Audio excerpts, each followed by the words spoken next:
Welcome to the latest episode of 5 on the Floor on the 5 Reasons Sports Network. Thanks for joining us on your favorite podcast app on Apple Podcasts, on Android, Spotify, or the 5 Reasons YouTube channel. Make sure that you're on Prize Picks. Use the code 5, F-I-V-E. Put down your $5. You get $50 to play right away. Prize Picks, the official fantasy sponsor of the 5 Reasons Sports Network. You can play across the sports spectrum. I'm on a little bit of a roll lately, so make sure that you're following me.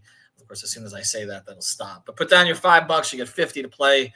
You can play up to 6 players together. It is legal again in the state of Florida. The flex plays, all of that is available there for you. We also want to mention a great sponsor of the 5 Reasons Sports Network, just because it's not the Heat season anymore, but we want to say our appreciation for Lynette, who's sponsored with us all the way through the season. Again, that's the 3rd straight year. Reach out to her. Huge Miami Heat fan. Like, she's on our Discord, on Off the Floor, on Playback. Aggressive Insurance Agency, 954-581-8800. Life insurance, renter's insurance, car insurance. She can handle all of it for you. It's insurancebylynette.com. And if you want to sponsor the 5 Reasons Sports Network or 5 on the Floor, reach out to me by DM at 5 Reasons Sports Twitter. And now, well, he's there, and I got to set this up as the producer. Today's, we're getting there, episode.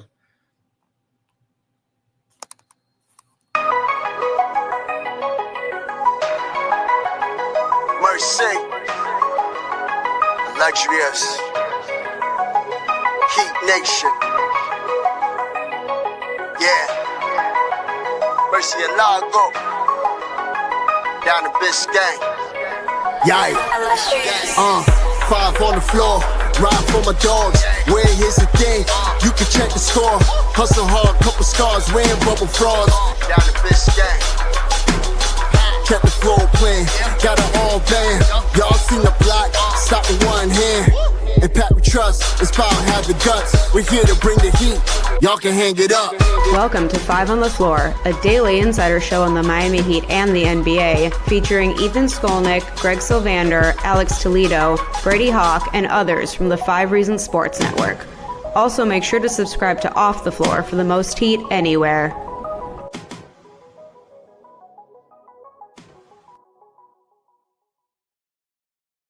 See, this is what happens when you leave me in charge. Today's floor plan, I'm Ethan Skolnick. You can follow me at Ethan J. Skolnick at 5 Reasons Sports. We got Bryan Fonseca. You can follow him at Bryan Fonseca NY. Make sure you check out all recent episodes.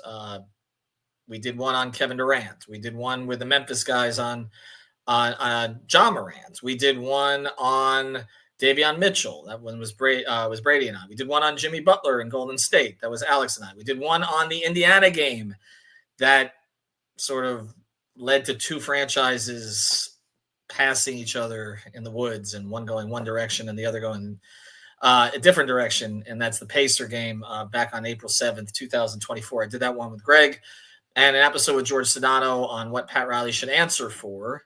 George and I, as usual, could have gone 3 hours, but we had to cut it off at 30 minutes. Also did an episode with Bryan here on his idea that the Miami Heat should just punt. So just wait this out. Wait out the storm, okay? Only gather yourself. Only for a season. For a season, just to clarify. Yeah. And we got into your reason for it in the last episode, but we wanted to save something to just talk about the execution of this and what would actually look like. So for those who didn't hear the first episode, you should. But if you haven't heard the first episode, essentially what you were saying, and correct me if I'm wrong, is that with all of these teams that are so well positioned right now, and with the Heat's asset chest, which is better than it was, but is not anywhere near where some of these other teams are.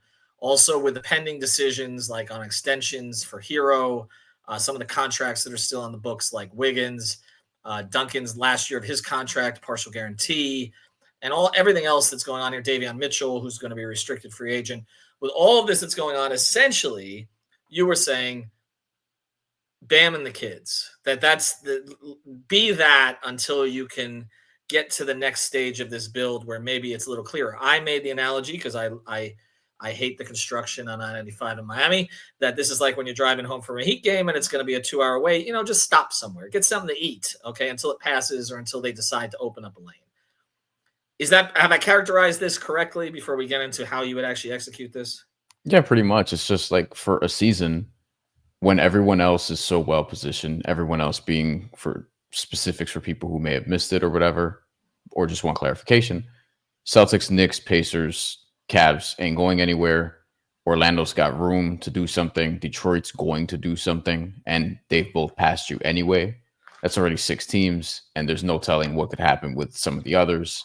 And it's like they're all better positioned. Some other teams like the Nets are well positioned to make this like a quick turnaround for them. So I think with them being Miami, having their own draft pick and having a bunch of players that I don't think people want to keep long term. Okay, start making some tough decisions now.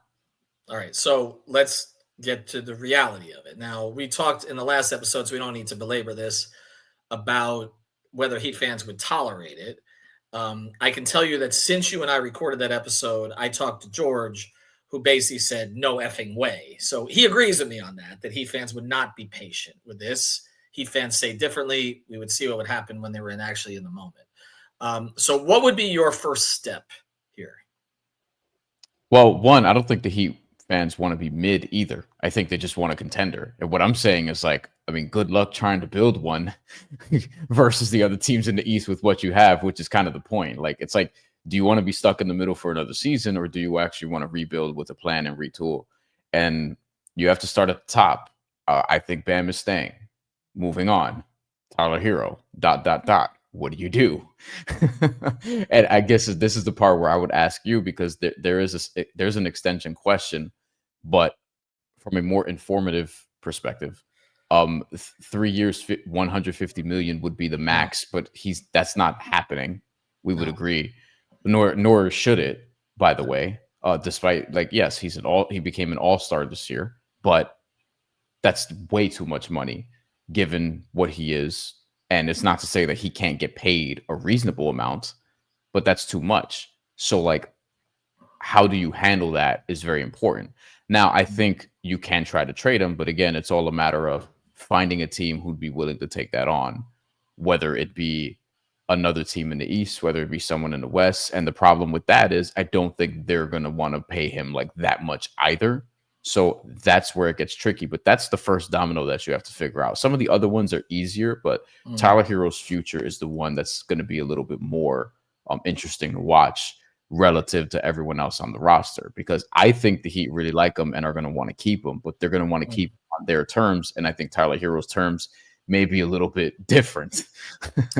Well, that's why we did the episode on it. And we also focused after the exit interviews about his comment that it didn't have to be now. So in other words, he's not going to pull the crybaby act that Jimmy pulled, but he also said, but it may cost more next year, which is just reality. He could make more if he waits a year, and he could also get the one additional year, but it also indicated that he kind of expecting to get whatever the most allowable is. And that's where, again, I think they have to make a decision here. And I think it starts with this. I think you start with the negotiation now, and you get out in front of it in a way that Heat fans will say they didn't with Jimmy. You're not dealing with his volatile personality, but also you're not dealing with somebody who dragged you to 2 finals. So I feel like you have to have a conversation with him and his agency and say, look, we're not going to give you the 3 max right now with the most that we can give you. But, okay, 3 for 105, 3 for 110. You know, that's a raise? Okay. I mean, he's making basically, what did he average on this contract? 29. So yeah, and he's in the low 30s now. And look, this is something worth noting. A similar player, all due respect, but similar player, Jalen Green, last year got 3 for 106. Okay. Well, that's where I would start. I think Tyler's a better player than Jalen Green, but he's also older. It's funny because like I've had the thought. I think pulling up the trade machine this soon is a little bit of a useless task, especially because like the Heat they're not gonna do any of the trades we talk about. They just never do. It's more so philosophically like, all right, I don't think they're gonna send Tyler Hero to Utah for like Jordan Clarkson and Colin Sexton's expiring contracts. I don't not the conversations we were having last summer. Those are off the table. He had too good a year. That's not happening. But I do wonder if like it becomes a clock thing. He doesn't have his extension. He's about to get one. So that's going to start a clock on like whatever the next future years of Tyler Hero is going to be. And I do wonder if like you get in on, let's say Houston is making a move for Kevin Durant or Giannis. Do you come in as the third team and swap Tyler Hero for Jalen Green? It's like one of the only things that I'm like, oh, okay, philosophically, because you're resetting that clock now with somebody younger. But I think that's a hard sell for a lot of people who, even if you're down on Tyler, you might be more down on Jalen Green given what he's done in the playoffs. But I think that's an interesting discussion to be had because he's younger, like younger, less experienced, and while he has his flaws, it feels like there's more room for growth there. Whereas with Tyler, he's probably closer to what he is at this point, which is not a bad thing. Again, he was just an all-star. But at the same time, if people are having playoff questions about you still, given what we just saw last series, like, I don't know if that's something that's going away. So philosophically, it's like, and this is the Jalen Green point is not as important, but it's like, do you reset the clock and try to get somebody younger in Tyler Hero's slot, in that salary slot or something close to that, while trying to add some sort of draft capital? Well, I think what works against Tyler sometimes in these discussions is that he does max his talent, and which is a credit to him.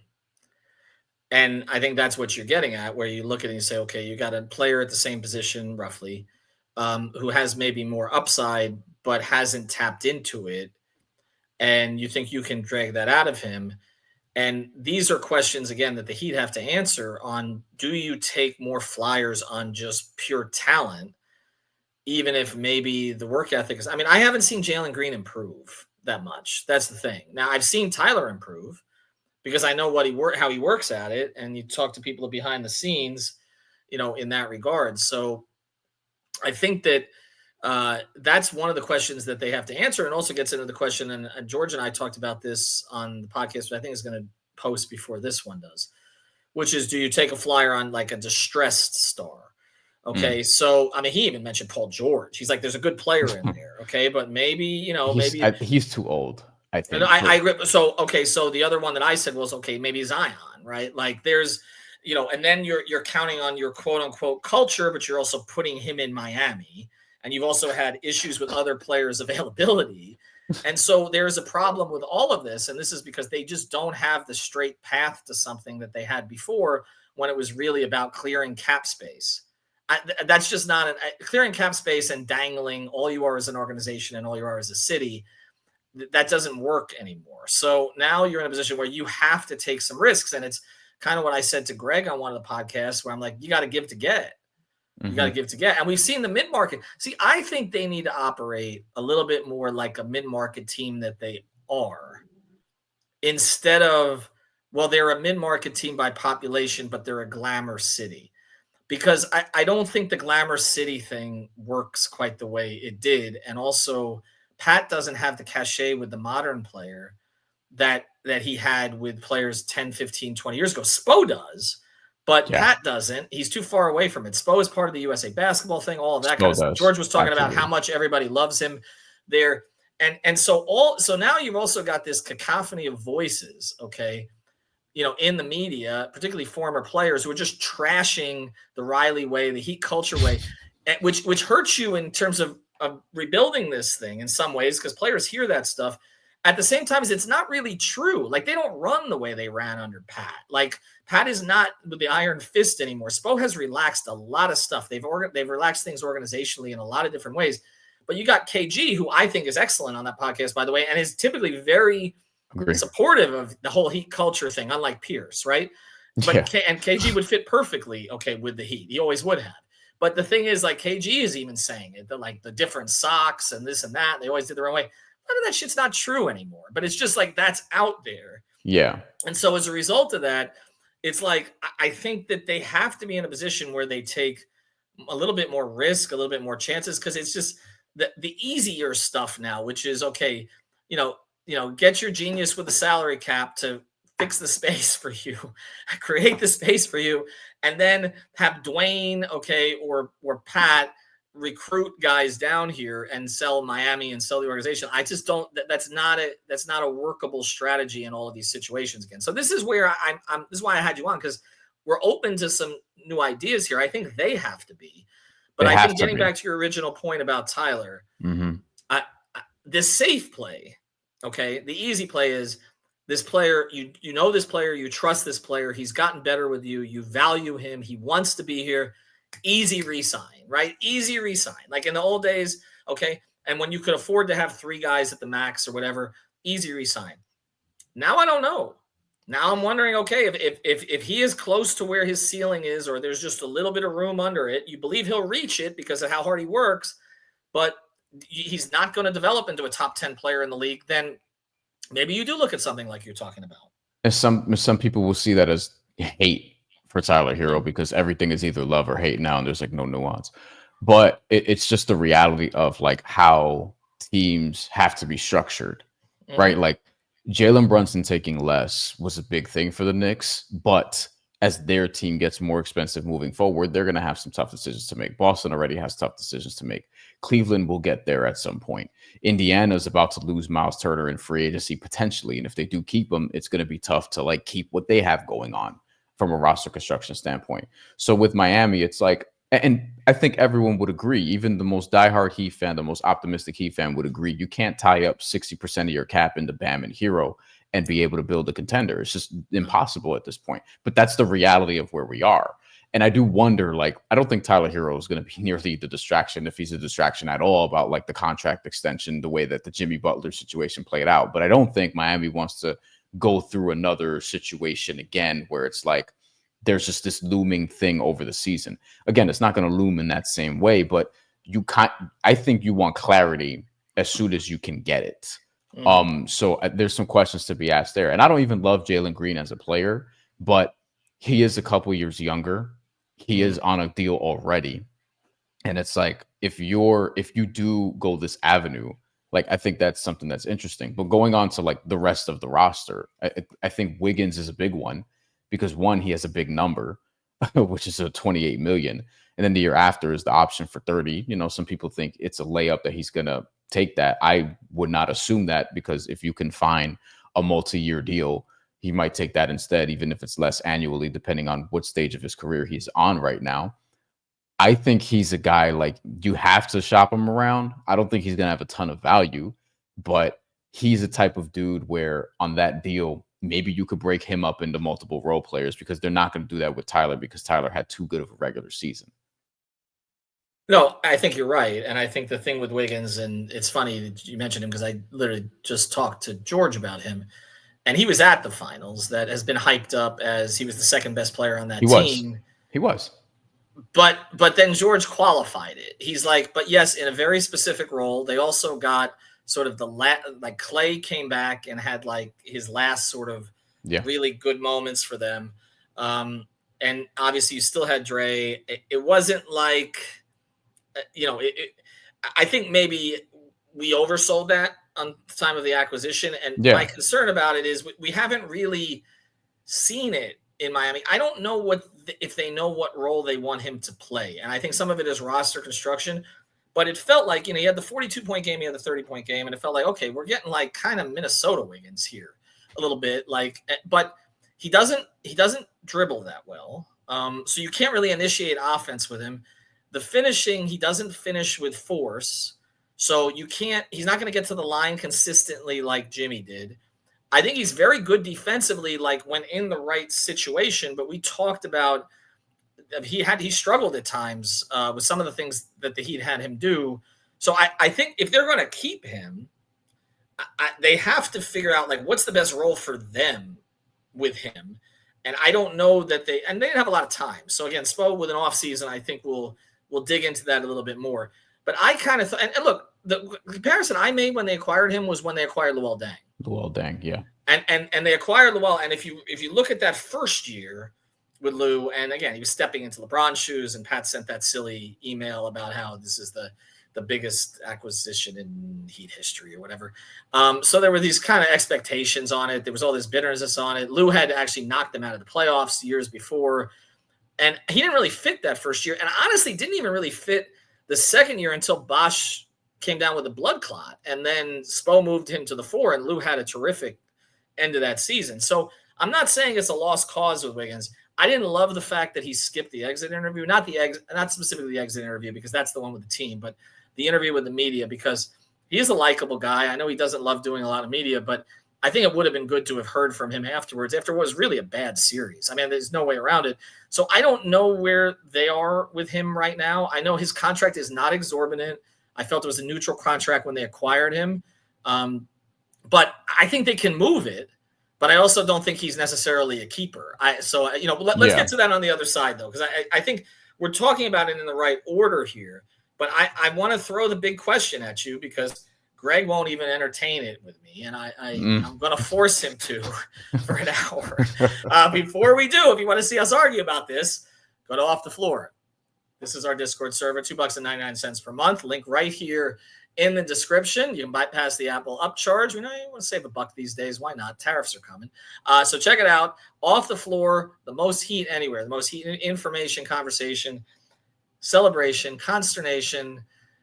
I have no more alliteration. Well, that's not alliteration. That's when I was a writer, I used to know alliteration. Now I just rhyme. Check it out. It's Off the Floor. Link right here in the description. 10 different channels, host updates. We have a draft channel. Adele and Matt do a great job with that. Transactions channel, fantasy channel. We even have a music and culture channel. So check that out too. Just avoid the spoilers. It's Off the Floor. All right. So let's just go straight to the top on this. Sure. Is there any circumstance you would trade Bam? Okay. He is, again, I'm probably higher on Bam than most, understanding what he is, which is an all-world defender and all the things. And he actually, unlike a lot of other players in the NBA, not a lot of, but unlike some players who are all-stars in the NBA, he makes teammates better. And he does it on both ends. That's why Team USA keeps calling him. This is why, their defensive floor, they're always a top 10 defense when he's out there, and they have been for years. And he's been all defense every year. He's been a starter in the NBA, which is nuts. All that being said, the preference would be no. But if I'm them, I mean, if you get a call, you should take it just to see.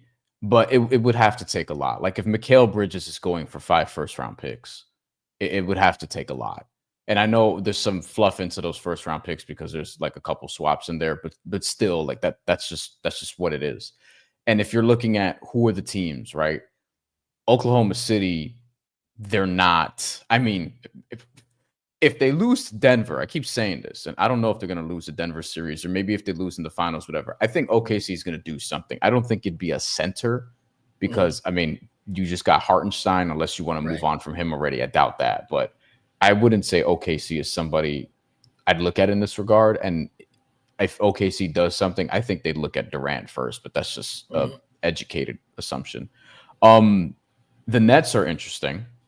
They have Nick Claxton, though. But I don't see Nick Claxton as a long-term piece. So the reason I'm mentioning these teams is because these are the teams with the first-round picks in the future. Right. Then it's Utah and Houston, if they want to have a different identity from Şengün. I'm sure that Ime Udoka would be open to that because of how he wants to play. You know what I mean? And he's very familiar with Bam, given that year that he had in Boston going up against the Heat. And people around the NBA, meaning coaches, front office people, they're all they all love Bam, or not all love Bam, but I would say that they're all higher on Bam than I guess the casual fans consensus, if that makes sense. So the Heat, knowing that, would ask for a lot. I don't think the Heat want to do that because, one, I don't think they're going to entertain much of what we're talking about in terms of philosophically, just going down for a year and then popping back up in 2026. I think they're going to try to just make a run from the middle again. And if that's the case, I don't think they're going to entertain trading Bam Adebayo. And I would hesitate to say they entertain even trading a Tyler Hero, for example. But I think if calls are made and if there's a certain amount of first round picks on the table, you have to entertain it just from a purely business standpoint.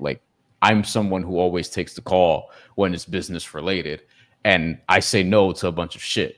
That's just me. You know what I mean? I wish I did. I say yes to everything.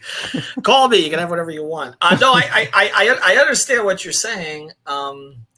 And I think there's more to this, right? You've basically anointed Bam as the carrier of the culture, not just organizationally, but also specific Heat greats, whether it's Zoe or UD. And he's not Dwayne. part of the problem, Ethan. No, Like, he's not. He's like not. But the question becomes, I know people want him to be a 25 points per game guy, but that's not like that. He does everything, literally everything else. You have to have other people score. I get it. But it reminds me a little, and I've made in Miami here the comparison with Tua and Hero. Okay, that there's this very polarizing fan reaction to them. Like you either, it's funny because there's some fans who love one and hate the other. I hate's a strong word, but just like the other. And there's a couple of Twitter people who tweet at me all day long who I'm thinking of.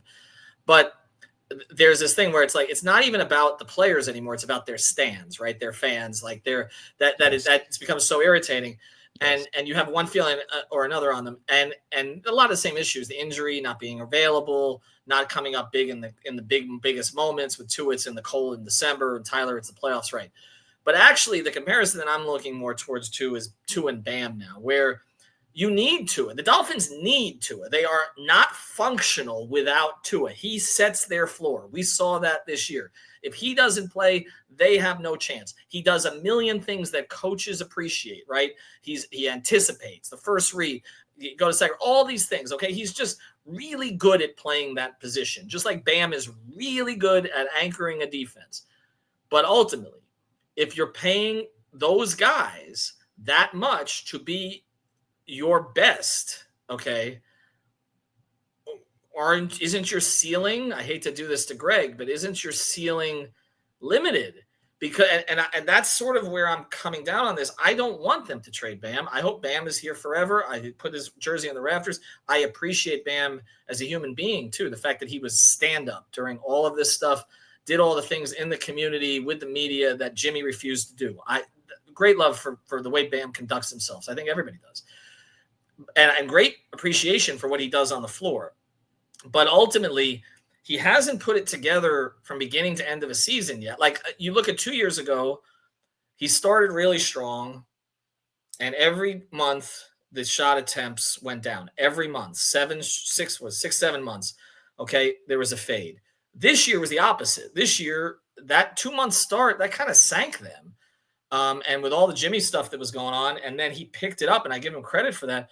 But it's got me thinking a little bit. It's not something I'm saying that you do. It's just that I don't think they're in a position right now in the modern NBA, with the way that the CBA has worked against them recently, with their dearth of assets, with some bad decisions, like, for instance, the Rozier decision, which I was with at the time, but has really hurt them. Imagine if they had that extra first-round pick now, or they let Lowry's contract expire. Things would look different, okay? And with all of that going on, it's like, okay, and you're going to be paying – you're going to be keeping and paying Bam as your best player when you can't go into a playoff game expecting him to carry you. And you're not going to win anything that way, in my view. And that's why I would be open to it.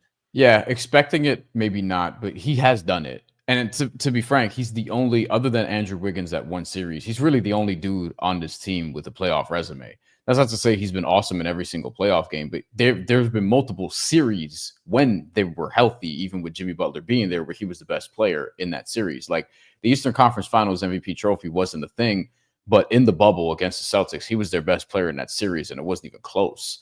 Against, was it the Knicks, where he may have been the best player in the series in the Eastern Conference semifinals a couple of years ago? Like, and even in the Milwaukee series, like, he struggled mightily early on. But defensively, he was a terror in that series, and he had a triple-double in Game 5, which wasn't the most efficient. But, like, he's had a bunch of playoff moments, even in the finals. He was their best player in the finals against Denver, and people would say, like, oh, yeah, they wanted him to take the shots. But it's like, yeah, the Celtics want Josh Hart to take shots too, and guess what? Josh Hart made the shots, and it's killing the Celtics. The problem, the reason they didn't beat Denver is because they weren't good enough all around. And the thing I would say about this is, and this is why you have to consider it, is like, if you do want a clean restart, he's going to be, Bam, that is, he's going to be 24% of your cap next year, which is not much. It's a quarter. And I would say, like, is Bam worth that? Absolutely. Then after that, when the extension kicks in and he's in the 50s, the low 50s, now the cap's going to go up. So this is more of a projection, but the projection is like he's going to take up roughly 30% of your cap. So that's a 5-6 percentage point bump. And at that point, it's like, is that worth it? I would say, based on what we know now, yes. Where is the team going to be a year from now? We'll see. You would think they're in a better situation, but it all depends on how they navigate this year. So as he's taking up roughly 30% of your cap, if you're going to have another max player taking up 30% of your cap, it has to be a better player than Tyler Hero. And that's where this gets really difficult. And it's much easier to sort of streamline a build where it's like, all right, Bam is the cornerstone versus Hero. Not to make it a Bam versus Hero thing, but I feel like if it's going to be both, Hero has to, because Bam has his deal already, there's nothing you can do. Hero has to take a good deal less than the max if you're going to build like a team around them, because you need to get more scoring help, because Tyler Hero was having to do a lot of what was, created on the perimeter or whatever the case may be. And you saw what would happen. He would wear down by the fourth quarter. The team would blow leads.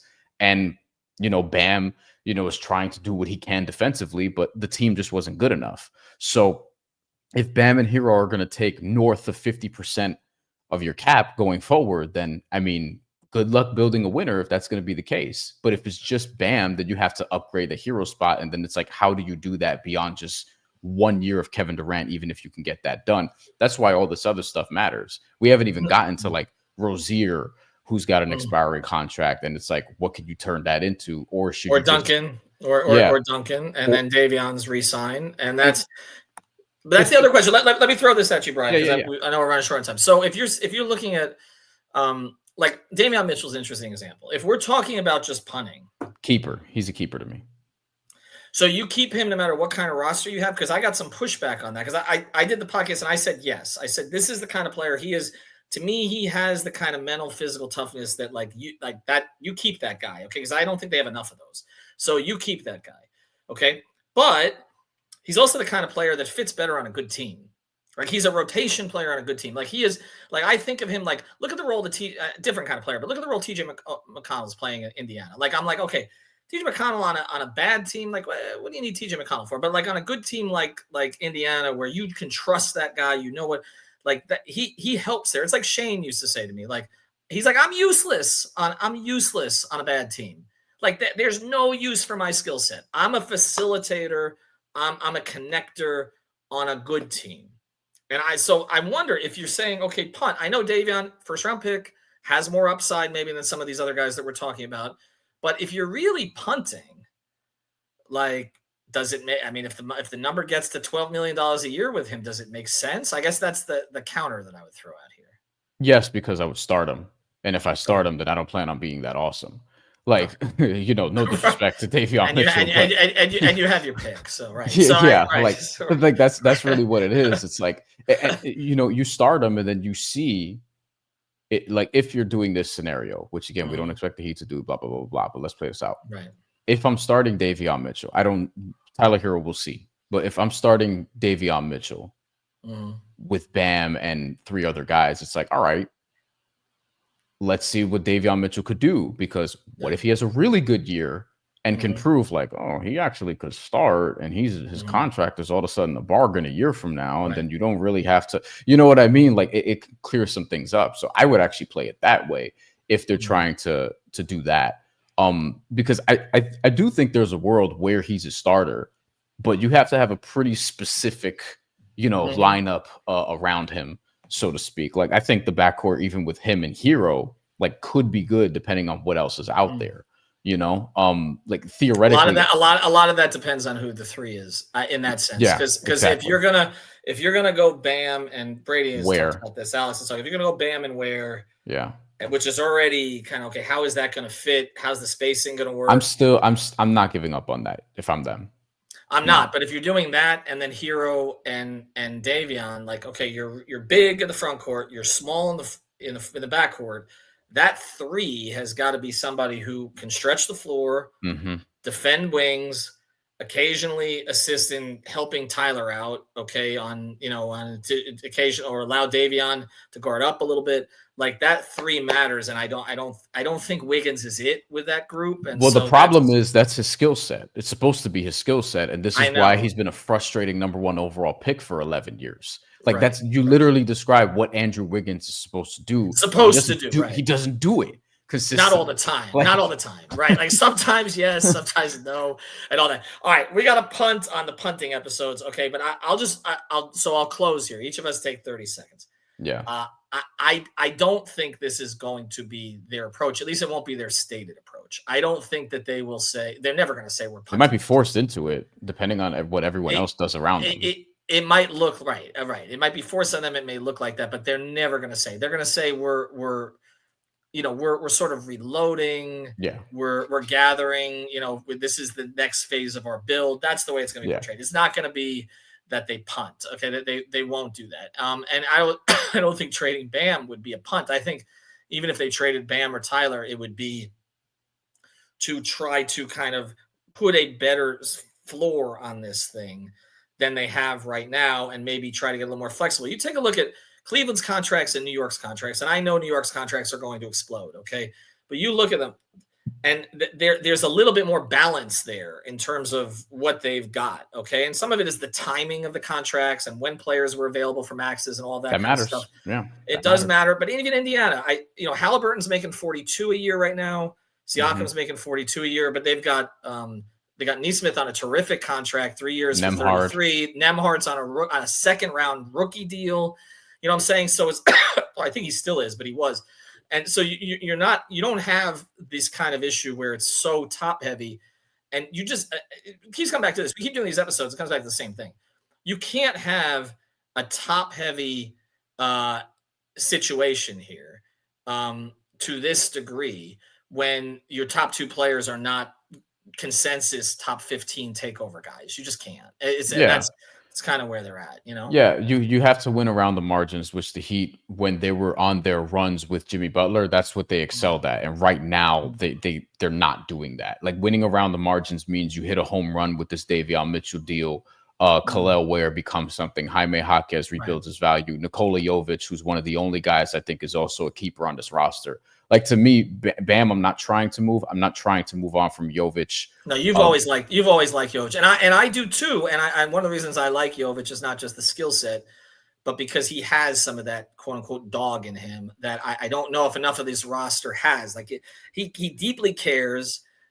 He has an edge to the way he plays. He's just been inconsistent. Some of it has been role, some of it has been injury. But here's the thing too, Ethan. The thing too also with Jovic, and this is why, like, he's a guy you can get on a manageable contract. Yeah. That could potentially, like, if he plays 74 games the first year of that deal, and he does 15 a game, 6 rebounds, a few assists, whatever, then it's like, okay, now this is becoming the Hito Turkoglu, Danilo Gallinari that a bunch of us expected. So it's like, it's not even just like, he's going to be an all-star, whatever. It's like, no, he's a player that you can have value on. Same thing with Davion Mitchell. The same thing as it pertains to, like, maybe a Khalil Ware if he continues to progress. We'll see with Jaime Jaquez Jr. We'll see with Pele Larson even, and guys like that. Like, they have to win around the margins, because right now you're just paying a lot of money to just mid collectively, because it's like Tyler Hero, he's not mid, but Tyler Hero is taking up a bunch of your contract, and it's just to say, like, he's going to have a contract extension question. And then Andrew Wiggins is just very inconsistent. And Terry Rozier, a trade that we both liked, and he has become, like, that's one of the biggest falls in, like, NBA history from, like, where he was a year ago. Even Zach Lowe was like, it doesn't make any sense. You know what the funny thing about that one is, and we got to go, but you know what the funny thing about that one is? That happened. I forgot to mention it. The Indiana game we talked about, that's where he got hurt.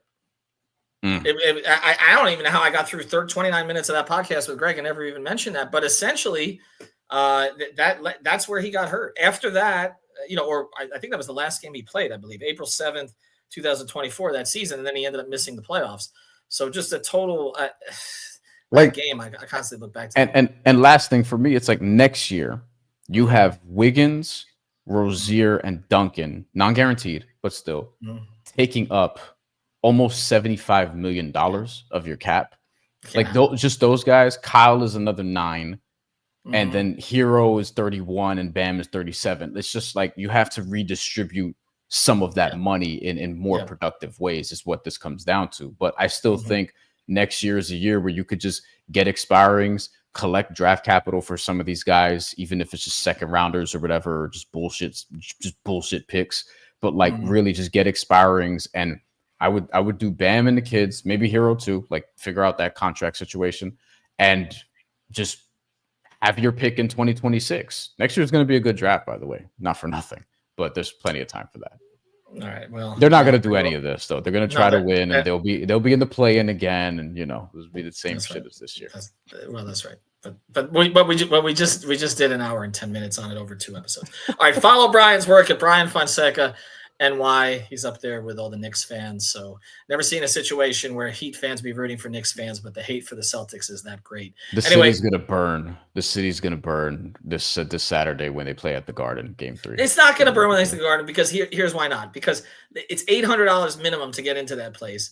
Everybody there, okay, is straight from the Met Gala. Like the city is not going to burn. Okay, all the real fans will be at the bars around the around Timothy the arena. Chalamet, he's not a real all, fan. but a lot of them. Ben Stiller's a real fan. I don't know about the rest of them. Anyway, appreciate Spike it, Bryan. Lee also. Yes.